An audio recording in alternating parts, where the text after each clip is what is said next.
Subscribe to our YouTube channel and don't forget to press the bell icon to get all the latest updates. A new book, India Tomorrow, that profiles the next generation of Indian politicians is already creating headlines. It accesses a range of political leaders across party lines, across ideologies. And the best part, even though I hate admitting this as a journalist, after reading this book, I can say that no politician talks to a journalist like this. The politicians in this book have really let their guard down. And because of that, they've actually said some real things that we did not know about them earlier. The authors of the book are with us on the Mojo Story now. Professor Pradeep Chhibber, who's of course one of our foremost political scientists and analysts, is with us. And his co-author, the young now MBA graduate, but also a student of Berkeley. We remember him from his interview of Rahul Gandhi at that Berkeley visit, Shah. Welcome to the program and congratulations both of you on an absolutely superb read. Very easy to read, so do pick up the book if you haven't. Professor Chhibber, I'll start with you if I may. Even this very idea of the next generation of Indian politicians, when journalists approach it, we feel, oh God, not again, because those who were young have now got quite old and we no longer know what the next generation is because the previous generation never seems to make way for the next generation. What was the basis for how both of you identified the people you spoke to? How did you decide who to keep in and who to leave out? It was an iterative process, and it was an iterative process in which we actually not only spoke to journalists, but also spoke to politicians. So in other words, when we would interview one person, they would say, you must speak to the following person and we will get you in touch with them. So in some senses, it was what us academics would like to call a snowball sample. Mm-hmm. We couldn't reach everybody we wanted. There are some people we really tried to reach and we failed because we also had time constraints. And you who've interviewed people know that it's extremely difficult to manage to get an hour and a half because each of these interviews is taped and lasted over an hour and a half, almost an hour and a half. And that's a lot of time to ask any of these people. So we spent enormous amounts of time waiting in all kinds of places to get access to them. But you do understand that the process was iterative. There wasn't a list. We had a much, much longer list. Yeah. But some people we could not reach. And some people were added because of feedback we got from journalists and other fellow politicians. I just want to ask you before I go to Pradeep Chhibber, who's the one person you really wanted to be part of the book that you could not access? Yogi Adityanath. Okay. So I think after he sees the kind of headlines the book is grabbing, I think you might have to do a book by itself on Adityanath, the UP Chief Minister.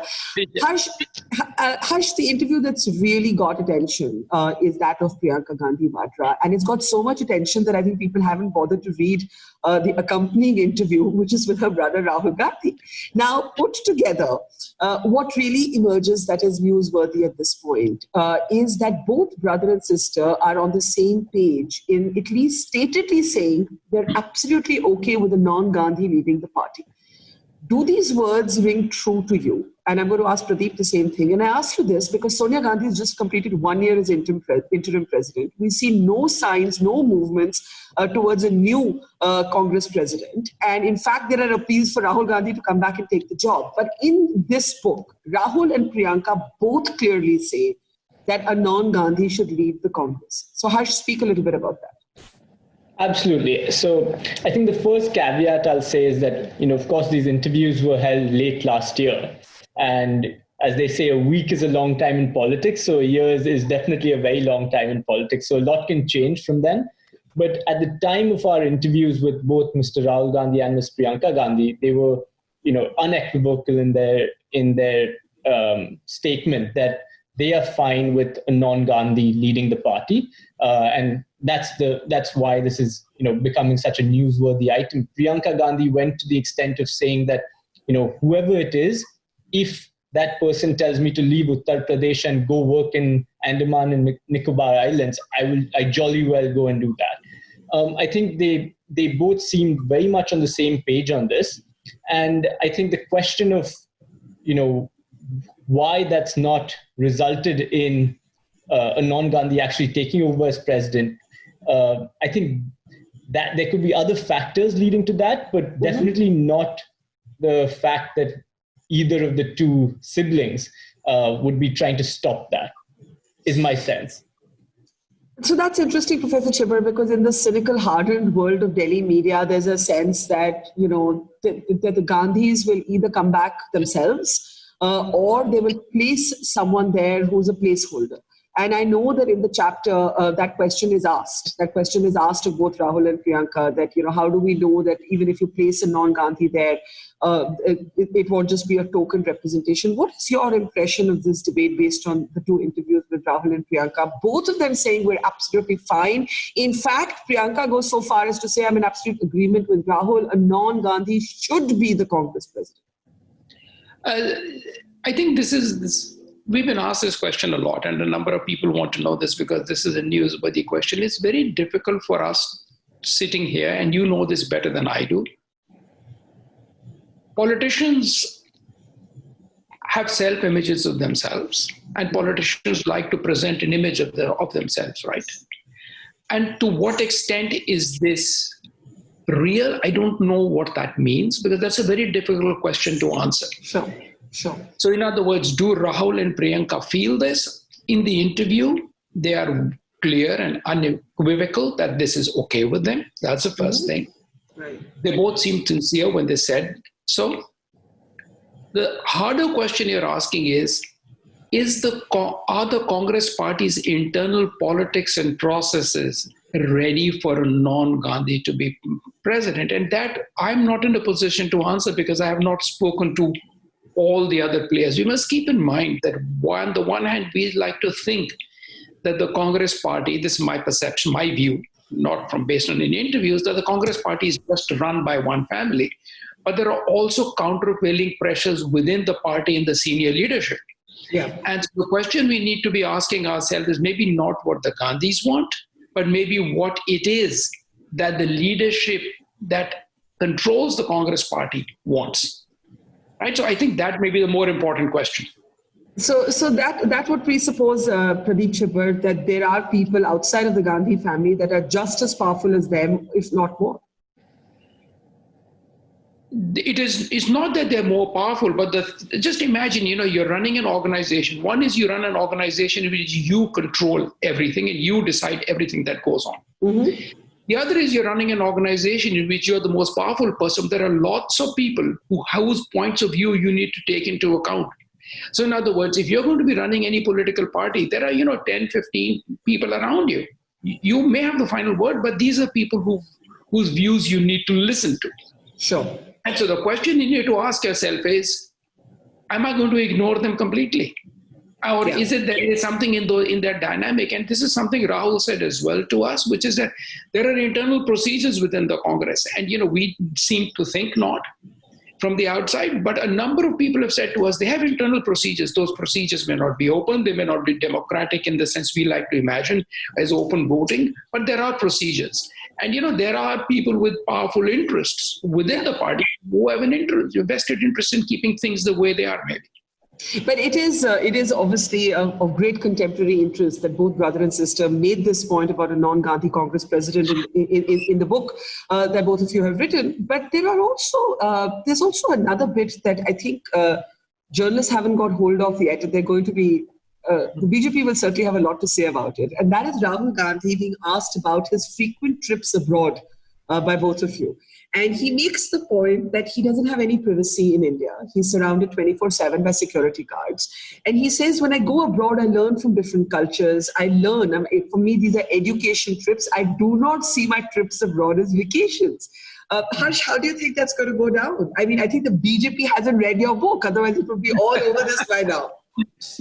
Well, I think the fact that we've tried to cover most major parties and most of the most prominent leaders, I think you'll find a lot of parties will find a lot on other parties and their leaders that they'd love to bring to limelight. Of course. But we back in Berkeley, when we interviewed Mr. Rahul Gandhi for the first time in 2017, we talked about him being a reluctant politician, not being a 24/7 politician.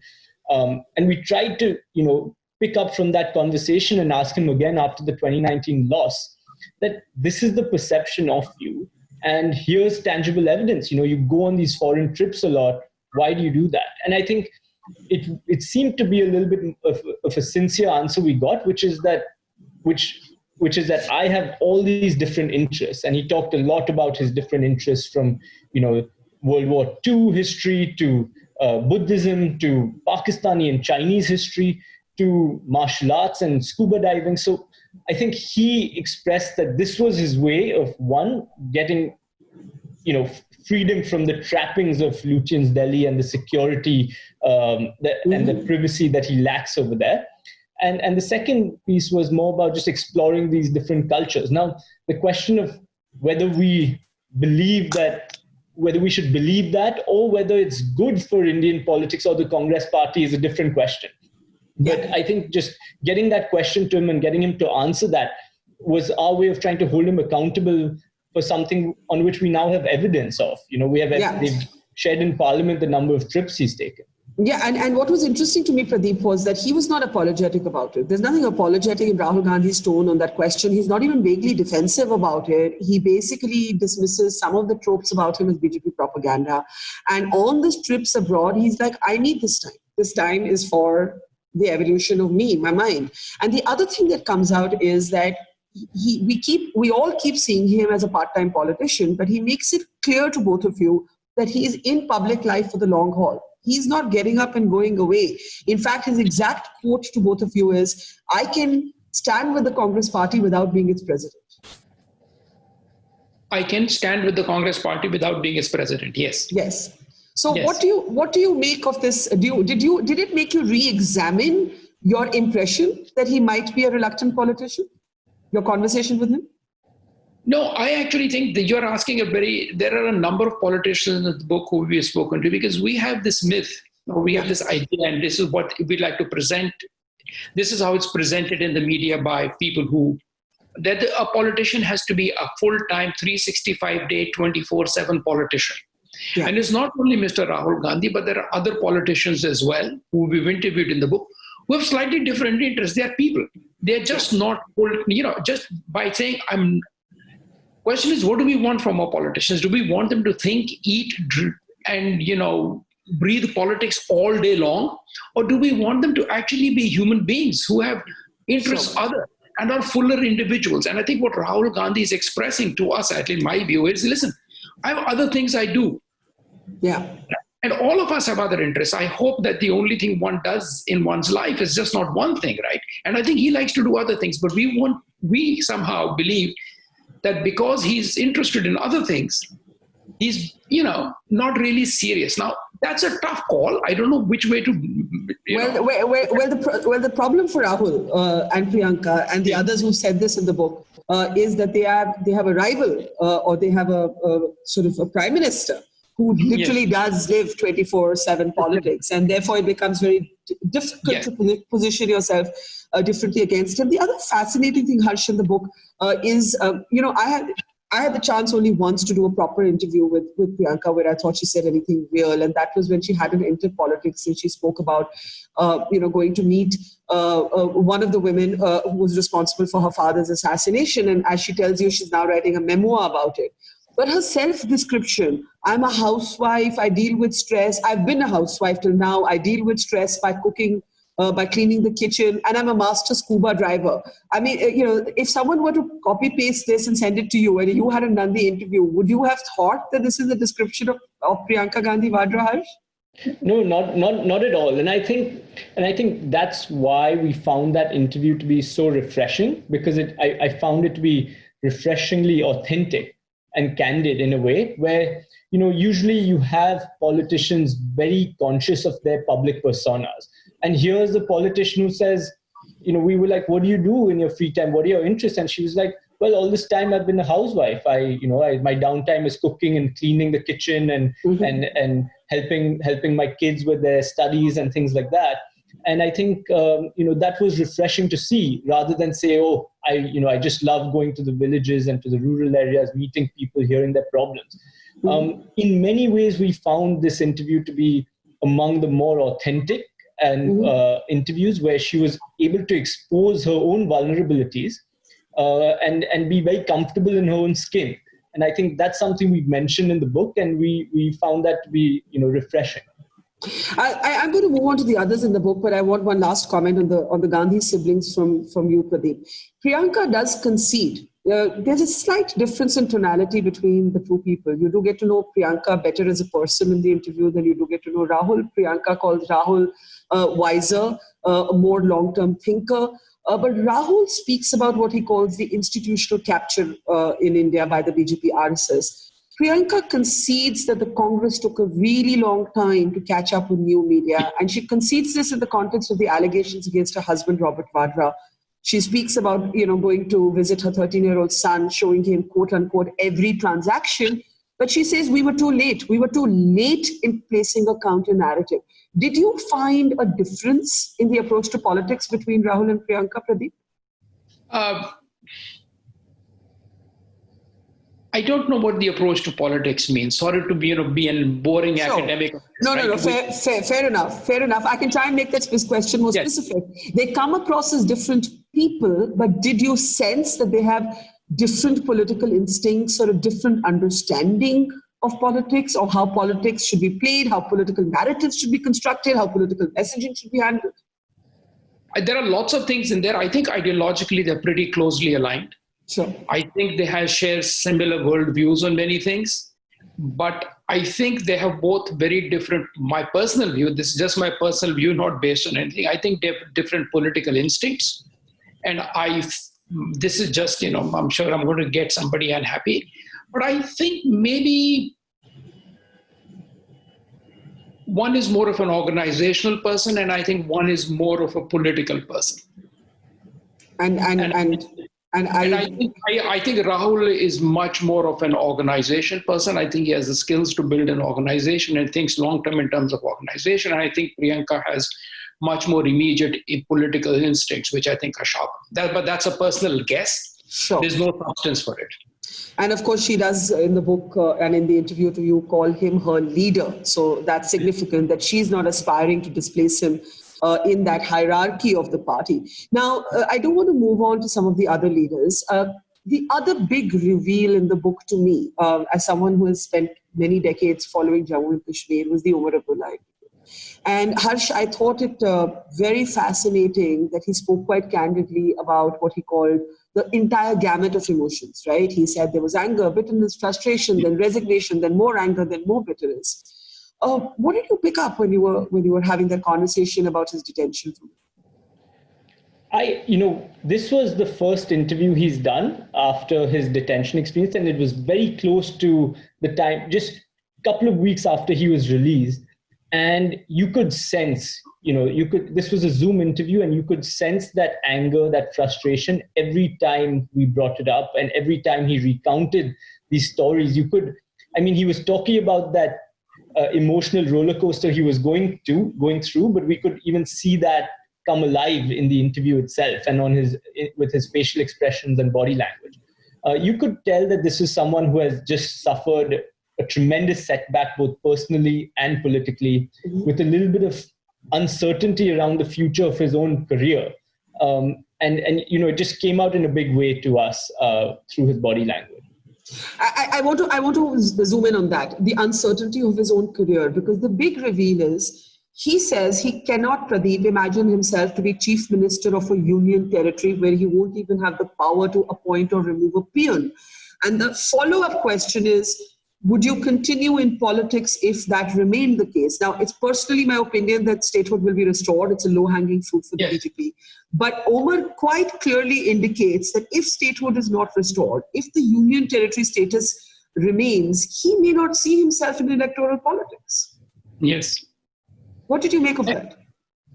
I think, as Harsh said many days ago, in politics, a minute is a long time, right? Sure. So, he could change his mind tomorrow. And I think here's Harsh and I have slightly different views on this. I think for Omar Abdullah, it's not only about his career, but he's had a certain worldview for a very, very long time.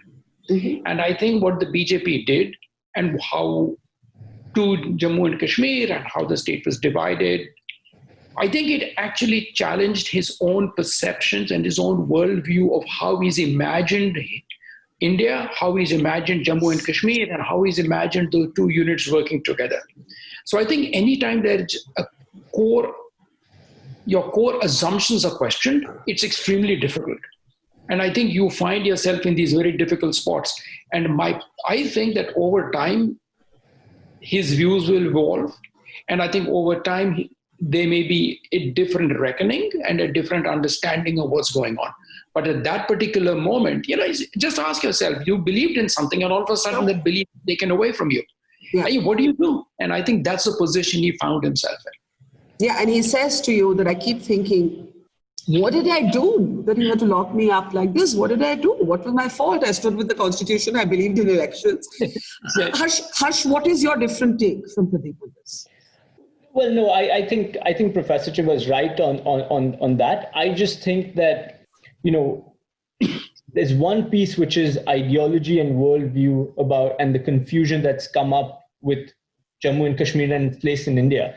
Mm-hmm. I think if I'm looking at the 20 leaders we profile, a lot of them being young, posh dynasts like Omar Abdullah, I think what you're seeing is a difference between that generation of leaders and the generation before that had to, where a lot of them were jailed in the emergency, where a lot of them were, grown used to those street movements and come up through that and through those different, protests and revolution.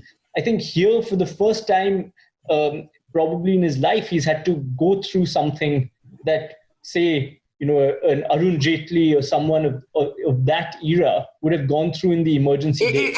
Except for the fact that there was a reason that Arun Jaitley went to jail. And I think what Omar Abdullah is asking you is, what is the reason? No, that's correct. Exactly. I think there's, and that lends obviously to his, probably understandable sense of frustration and bewilderment and a lot of anger. But I just want to make that distinction between that generation of leaders versus this generation of leaders that we've had the ability to interact with.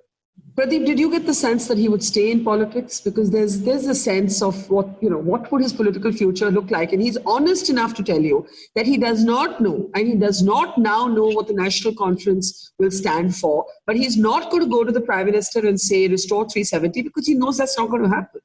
Yes. Oh, I think he will stay in politics. If I was a betting person, I think that he will stay in politics. What form that takes, I do not know. But I think, and he was also explicit that the National Conference is here. The National Conference is a political party. The National Conference is not going to go away, because if it goes away, it is nothing, right? So it will be around, and I guess he will have a role to play in it. Yeah. So, both of you have made the point about a week being a long time in Indian politics, and perhaps nothing illustrates that better than an alliance between the Shiv Sena and the Congress in Maharashtra, right? And so one of the more fascinating profiles of the paradox of politics is that of Aditya Thackeray. And Harsha, I have to come to you because Aditya Thackeray continues to say that Hindutva is at the core of the Sena, but it's not the Hindutva professed by the BJP. And then he adds two other points. He says it's nationalism is one of our defining sort of political principles, and the other is the principle of the Bhumiputra, the locals getting first rights. Do you think that Aditya Thackeray has massively adapted to a new politics and to a new reality where, like, the Congress would, how would the Congress respond to these comments? I'm not sure. Right. I think, what we found in the Aditya Thackeray interview is that he's remarkably clear about what the Shiv Sena stands for and where it's willing to be flexible and where it's willing to change and, some would say modernize, and where it is not.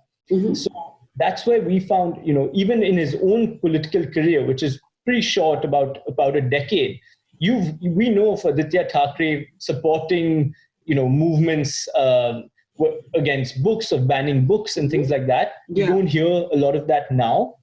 And I think what we found is he says, look, we have these three principles that we are unwilling to compromise on, which is nationalism, Bhumiputra, and the Hindutva, that he believes is possibly different from the BJP's. But on everything else, he says that we are a very flexible organization. And he talks a lot about how the political leaders that inspire him the most are the ones who have been able to reinvent their parties and their parties' organizations over time to make them in more sync with the times that they're in. Mm-hmm. And I think that's what really stood out to us, is that while he's very clear about these three things, and while the Congress may, whatever it seems almost unapologetic again, that whatever you may say, whoever we ally with, these are the three things we stand on. Now, is there a compromise behind the scenes between the parties is another question, but from a purely ideological standpoint, he's like, this is the three things that we stand on, but for everything else, we're very flexible. So now we're not going to go and harass couples on Valentine's Day on the streets of Mumbai, because that was time for a different generation. We're not going to engage in direct action or force or support that, because that was a time that was needed in a different time. So that's something that we found pretty interesting. But Pradeep, I used to call his father, the current chief minister, a reluctant fundamentalist after the movie, right? Like he seems to me to have inherited the Bal Thackeray formula and being unable to implement it. And at that time, ironically, Aditya was seen to be the firebrand. Aditya was the one who could, take to the streets and say, I think it was Rohinton Mistri's book, Such a Long Journey, that he sought to be banned in campus. That Aditya and this Aditya, there's no commonality between them. Today, he's picking up in climate change, protection of wildlife, very woke issues that would speak to his age group. But yet, if you look at the Shiv Sena Congress alliance in Maharashtra, some would say there is no more proof needed that we're in a post-ideology age of politics. Do you agree with that? That Indian politics today is post-ideology? No, it is not about post-ideology. There are two parts to Indian politics. One is about ideology, which is something we can talk about, but the other is the reality on the ground, which is for the Shiv Sena survival, it is extremely important that the BJP not come to power in Maharashtra. Mm-hmm. Because at the end of the day, if the BJP comes to power in Maharashtra, the first thing they are going to do, one of the things they would like, if they come to power by themselves, one of the things they would like to do is make sure that the Shiv Sena becomes a smaller political party and they can take over the space because they share the same ideological space. Right. So I think the alliance between the Shiv Sena and the Congress is really an alliance to ensure the survival of both of those political parties. And I think to that extent, they've agreed that we'll agree there are things we can work on. And I think those are the things we can work on. There are other things we can leave behind for the moment. And that's what we're going to do. So in other words, not at this moment for their ideologies even to survive. Yeah. They need to watch it because the BJP is a ruthless electoral machine. Sure. And I think they would, squash. And I think the Shiv Sena has the most to fear, more than the Congress, because the Congress is distinct. Yeah. The Congress and the NCP have a distinct idea, and the Shiv Sena has a real fear of, what the BJP is going to do. Of being swallowed up. Yeah, and Barkha, I'll add one more point as you assess Aditya's own personal transformation, as that you were referring to in politics. When we asked him about his evolution in politics, I think what stood out to us was he said, when I started, for me, it was all about winning elections. So it was about winning and not about the causes as much. And now his own personal transformation that's happened, that it's almost like the elections don't matter, but the causes matter a lot more. And I think if you look at it from that prism, you'd probably be able to understand why he was engaging in the sort of activities and behavior he was then, and why you're seeing a sudden, rather not sudden, but a pretty dramatic transformation over time. Yeah. And of course, the big question is when Pradeep talks about the ruthless BJP, there are bets already being placed on how long this alliance can last, will last. And therefore, I guess the Shiv Sena does need to survive, before it can actually talk about ideology. And survival drives people to take all kinds of adjustments. The book does run the gamut of parties, all kinds of characters, Kalikesh Singh Deo, Devendra Fadnavis, Rajyavardhan Rathore, Asaduddin Owaisi.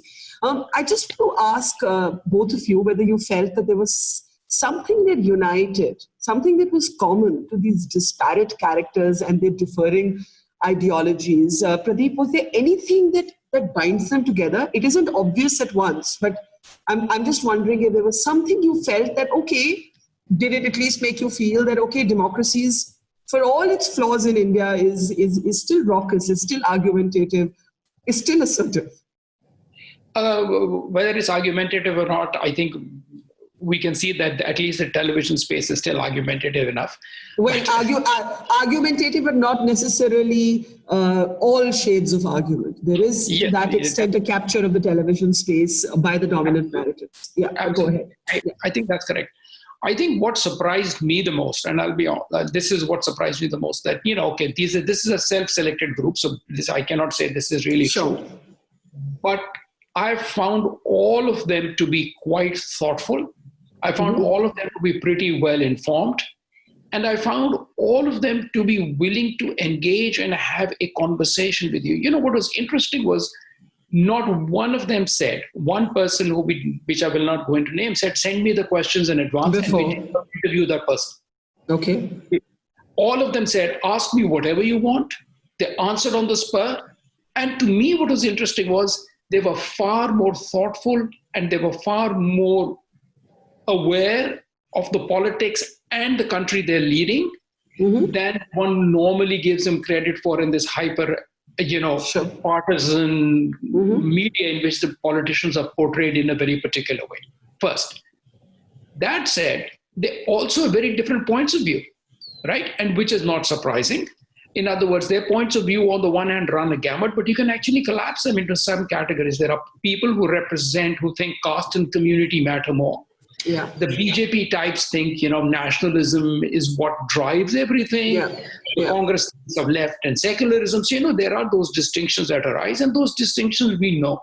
In other words, they are some senses hewing closely to to what their support base is, to how their political parties have been created and who they represent. So they're not, there are common themes across these. Interesting. And one thing we haven't spoken about is the D word, Harsh.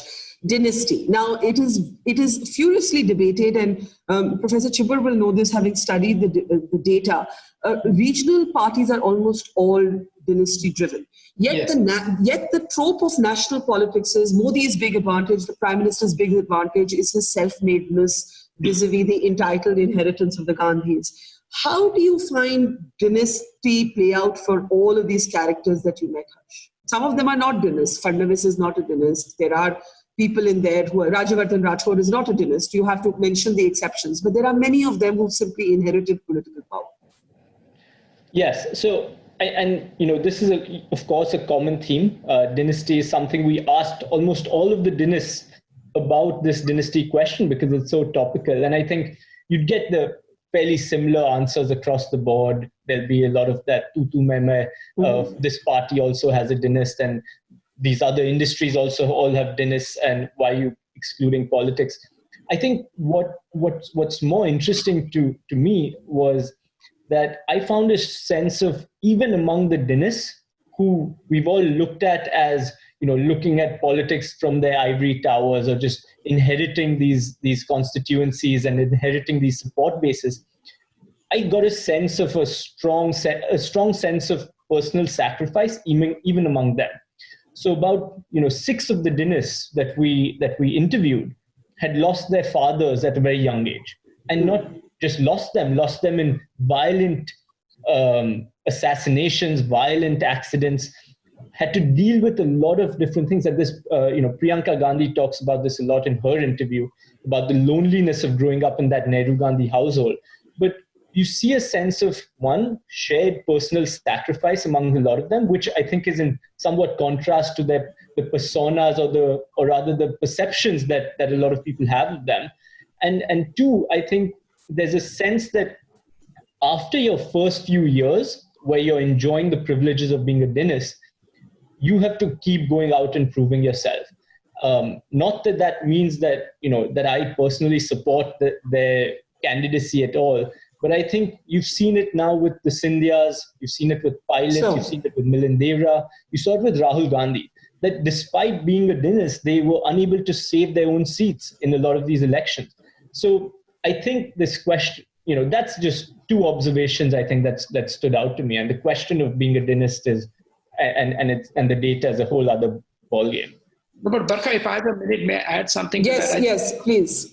What is unique about Indian politics? I think you may be surprised to know that the largest number of dynasts in any part elected to parliament are in Japan. Right? Really? Yes. But let's leave that aside for a moment. But the more important thing is that India is unusual in the sense the political parties are controlled by dynasts. And the question we need to ask ourselves is, why is that the case? So I think this BJP narrative Yeah. That the BJP is successful because everybody else is a dynasty is, quite frankly, I don't know how much play it actually has in getting out the vote. Yeah. How much did that actually swing the vote, or is that just a talking point? Because when I look at state politics everywhere is run by dynasties and they're winning successfully. So the idea that... Do you think there's a modification that could be added here, that people don't mind dynasty as long as there is performance and hard work and a good story to tell associated with it? Because if you see Jagan Reddy, Jagan Reddy stepped out of the Congress Chhatrachaya, so to speak, and it's only after he did this year-long Padyatra, he went door to door, he had to spend time on the street. So I think people are willing to go past dynasty if there are other traits associated with it. And what the Gandhis have struggled with is that they've not been able to shrug off that perception that they're entitled and they think power will come to them automatically. I think the voter is not ready for automatic power. They may not mind dynasty. They may not mind dynasty. In fact, they may be happy with dynasty. They just want a king who serves the people. A king who serves the people. That is an interesting note to close this conversation on. I could go on because there's so many little nuggets from the book. Do read it, India Tomorrow, written by Professor Pradeep Chhibber and Shah, taking a look at a variety of the next generation of politicians. I personally found it absolutely riveting. You could read it in one go. I did. So do pick up your copy. Thank you, Pradeep and Harsh. A pleasure having you on the book. Thank you so much. Thank you.